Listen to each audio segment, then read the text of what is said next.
Now, Lordship may turn to page para number 30. A.K. Singhania, para number 30, last 4 lines. If reading of the complaint shows, para number 30, last 4 lines. If reading of the complaint shows and substances of accusation disclose necessary evidence that would be sufficient to proceed against such director and no particular form is necessary.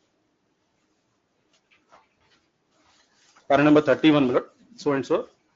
The judgment relied upon by the respondent. The averments did not satisfy the ingredients of the section 1.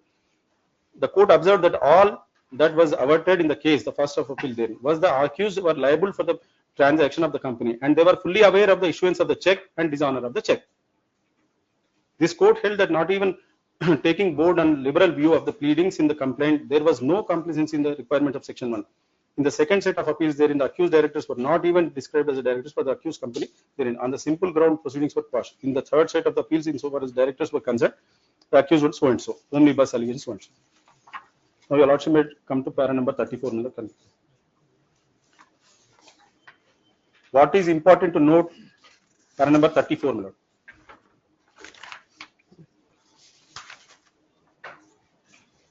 What is important to note is that repetition of exact words of the section is the same order like mantra or a magic in contention is not mandate of the law. What is mandate is that our complaint should spell out the accused sought to be alleged false within the parameters of 141 of NI Act. Only then could vicarious liability be inferred against the said accused, so as to proceed with the substance will be prevail over the form.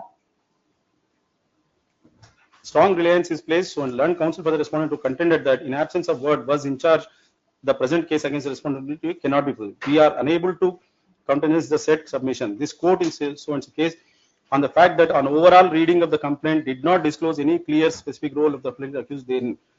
It was further held that what was averted was only the accused being partner responsible for the debt. In this case, it is clearly averted that respondent two, along with the respondent 4 directors, were responsible for the day-to-day affairs of management of the work company. Hence, the judgment of so and so can be no help to the respondent as a case turned. Page number 37, just now I relied upon the SP money case, which was taken into consideration. Recently, this court, after reiterating principle law, it is not necessary to reproduce the language of section 1 for verbatim in the complaint. Further reiterated holding in KK House just said, and Jim Supra, it was held that insofar as the director were concerned, an averment in the complaint that he was in charge and he was responsible to the company for conduct of business of the company was enough, and no other averments was necessary, though some particulars will be desirable. Thereafter, this court in SP Money Supra at para number 558.2, the judgment concluded. But 38 para number. As rightly held therein, the administrative role of each director would be within the special knowledge of the company or the director of the firm, and it is for them to establish that they were not in charge of the affairs of the company. In view of this contention of the learned counsel of the respondent, that the specific role attributed to the director should be set out in the complaint does not merit acceptance. Reliance has been placed so and so. The learned counsel for the respondent number 2 supports the proposition canvas. We are unable to countenance the said submission. If the learned counsel by the said submission seeks to contend the complaint in section 138 Act, is obligated plea of administrative matters which are especially within the knowledge of the company and the directors, then he is completely working in the understanding of the ingredients 141. KK Hauja, so and so case. Your Lordship may turn to page number 31, Milord. Above to the 39 para. A harmonious reading of the judgment KK Hauja and SP Money brings out that position that there is no obligation on the complaint to plead in the complaint as matter within the special knowledge of the company or the directors or a firm about the specific role attributed to them in the company. Applying the above said legal position, the facts, present case, it is found that the averments in the complaint said to be herein against the accused against the respondent number 2. Mr. Rania fulfilled the requirements under that, and this is not a case where the trial against it can be aborted quashment of proceeding. The High Court was completely unjustified in quashing the proceedings against her.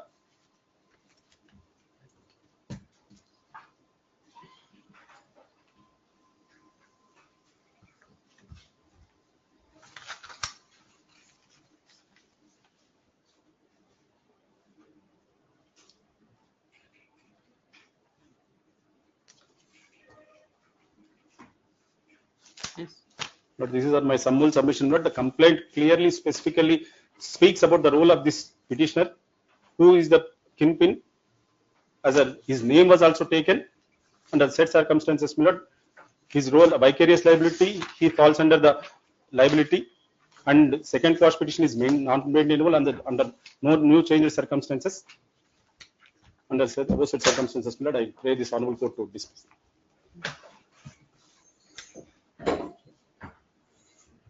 Short reply. Yes, please, sir. I will not repeat this. So firstly, may I kindly request the Companies Act for one moment, please.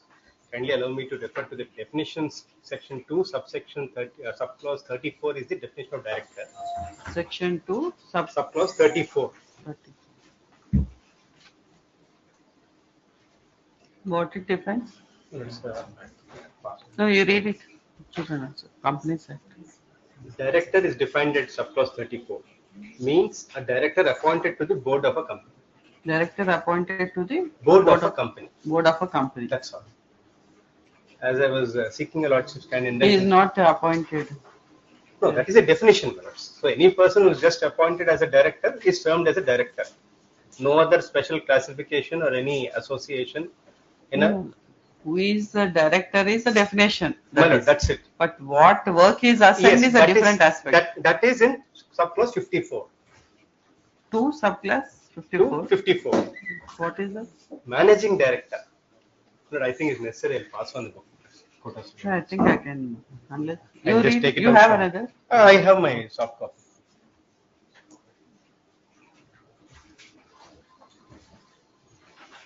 If anybody reads, we'll get into mine. No problem. I can Okay. speak. So, 54 managing director. Yes, minutes. That's why the old practice of narrating stories at bedtime. The age-old practices, they have that scientific reasoning Yes. and early morning reading. But sometimes, if I don't Instead, read if you keep on reading twice, also you'll not remember. I think early here morning, we read once. I have the tendency. If I hear, I can remember more. A tale during the bedtime, you'll remember it for lifetime. That's the reason I interact. I make my job easy, actually, to tell you. Oh, good. So 54 minutes defines a managing director. I have a soft copy. That's very heavy. You want the book? You No, can take I have it. my soft copy. Okay. 54. Managing director means a director who, by virtue of the articles of a company or an agreement with the company, or a resolution passed in its general meeting, or by its board of directors, is entrusted with substantial powers of management of the affairs of the company, and includes a director occupying the position of managing director by whatever name called. So, minutes first, a person say qualifies as a director, he is appointed. Well, he'll sit idle in a disassociated state. He is not involved in the day-to-day affairs. He is not involved with the management. If that director is appointed again as a managing director, that is definition 54. This managing director, my lords, is involved with the day-to-day affairs and with the management of the company. So, according to you, this petitioner is an director who is Under appointed to the 34. board of a company. Yes, under 34, correct. Under 234. 34, correct. And 54 says managing director means a director who, by virtue of the article so and so, he should be That assigned with some work. miles. Is interested. The language used Interested. is Yes, I'm highly good. Yes. is He should be interested with interested. substantial powers of management of the Affairs of the company and powers includes of a management director. affairs of the company and includes a director occupying the position of managing director by whatever name called. So a pre-qualification is he should be a director. Thereafter, minutes he is considered. Say if he is interested, he will be considered for that role.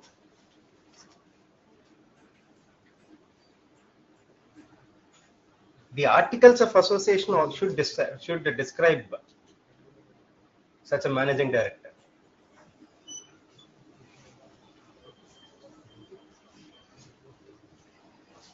So there is no such document now to show that he is entrusted with any substantial powers of The the complainant had failed to demonstrate that he is a managing director involved with the day-to-day affairs. Okay, this is found in the articles of company or an agreement or anything. Yes. It will be everything is put up on the website. So now everything is on the Ministry of Corporate Affairs.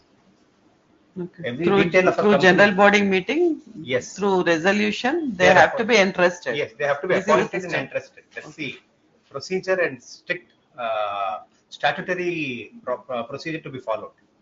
That So is the two unless definitions. this is done, he is not vicariously liable under 141. Yes, I'm highly grateful. That is why 141 will come into play. Specifically, 141 reads offense by a company. It's not an individual. That is why the parameters and ingredients. He should be involved. Day-to-day affairs. Now, let's the judgment which my friend just read. Allow me to kindly relate to that. Which one is now?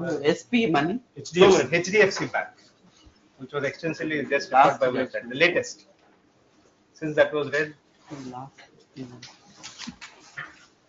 Yes, HD. Right. Good. Page number 5 of the said judgment, para number 5. Yes. May I kindly request para 5. Yes. This is extracted from the. It will be noticed that in para 2 of the complaint quoted above, it has been categorically averred as under. Accused 2 to 4 are the directors of the accused number 1 company and is responsible for day-to-day affairs, management and working of accused 1 company. Furthermore, accused 3 is a signatory. This is how that is clear.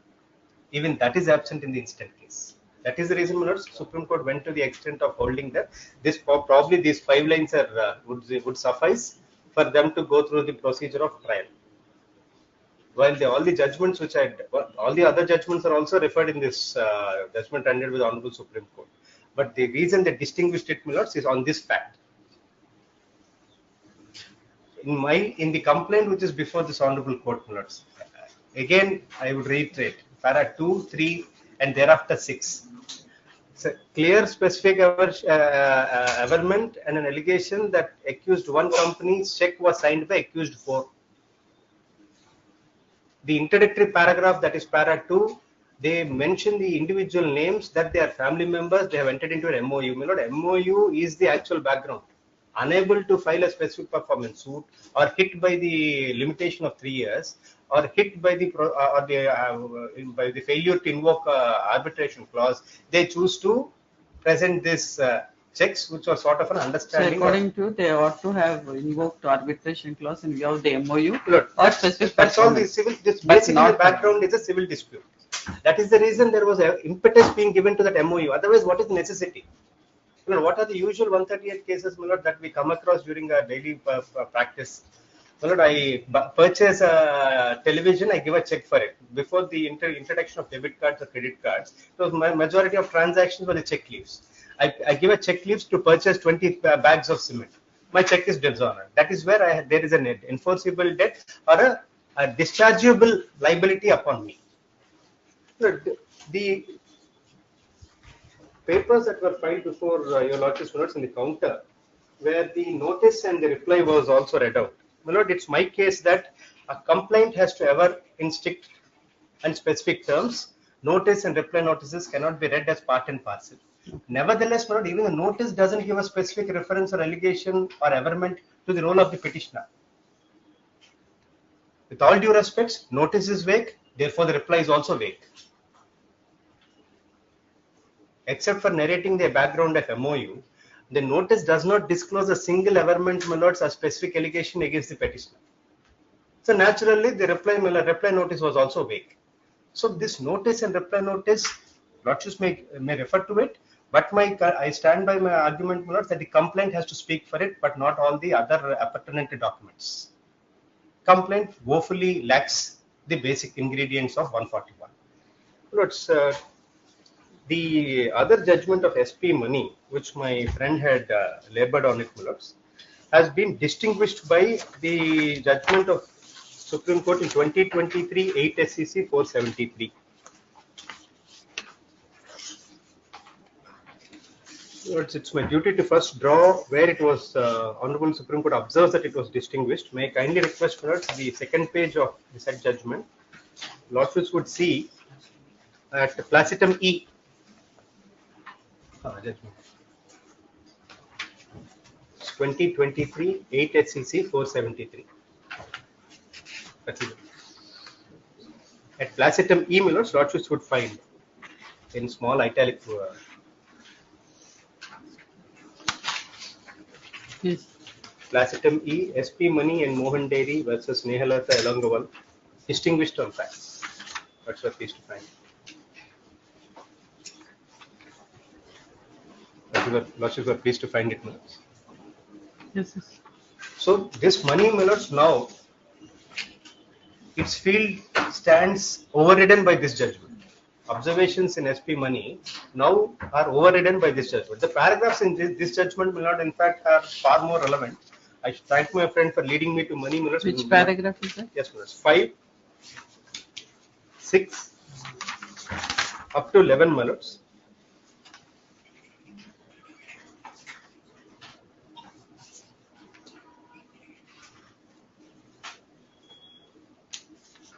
Particularly, my lords, paragraph 10. Yes, it starts from 5. My lord, they are the facts in the instant case which are necessary to be dealt. Because the reason, my lords, I am requesting from para 5 onwards is they employ the language jointly and severally, which is also utilized in the instant complaint. Now that also